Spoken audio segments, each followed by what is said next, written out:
সুষ্ঠু ও অবাধ নির্বাচন আয়োজনে প্রয়োজনীয় সংস্কার ছাড়া জাতীয় নির্বাচন চায় না জামায়াত ইসলামী।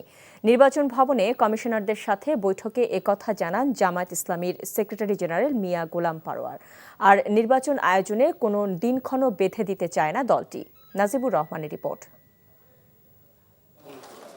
প্রায় এক যুগ পর প্রধান নির্বাচন কমিশনার সহ অন্য কমিশনারদের সাথে বৈঠকে জামায়াতে ইসলামী। নিবন্ধন বাতিলের পর এবারই প্রথম নির্বাচন ভবনে দলের শীর্ষ নেতারা। বৈঠকে আগামী জাতীয় নির্বাচন ও সংস্কার নিয়ে 23টি প্রস্তাব দেন তারা। প্রয়োজনীয় সংস্কারের আগে জাতীয় নির্বাচন আয়োজন না করার পক্ষে দলটি।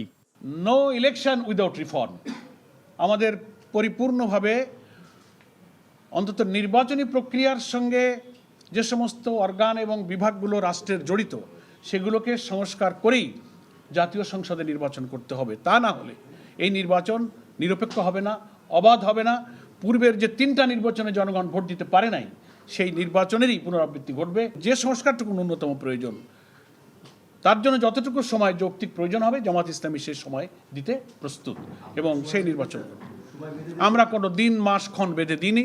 জাতীয় নির্বাচনের আগে স্থানীয় নির্বাচন আয়োজনের সমর্থন আছে জানিয়ে দলের সেক্রেটারি জেনারেল বলেন, বিভিন্ন দলের মতপার্থক্য গণতন্ত্রের সৌন্দর্য।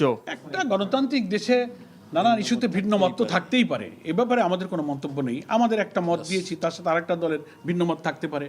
That is the beauty of democracy, এটা হতেই পারে।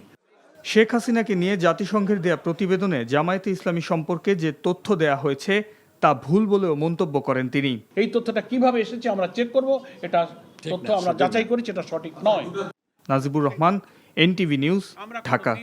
কোটি মানুষের আস্থার ভালোবাসায় 11 বারের মতো দেশের 1 নম্বর রেফ্রিজারেটর ব্র্যান্ড ওয়ালটন।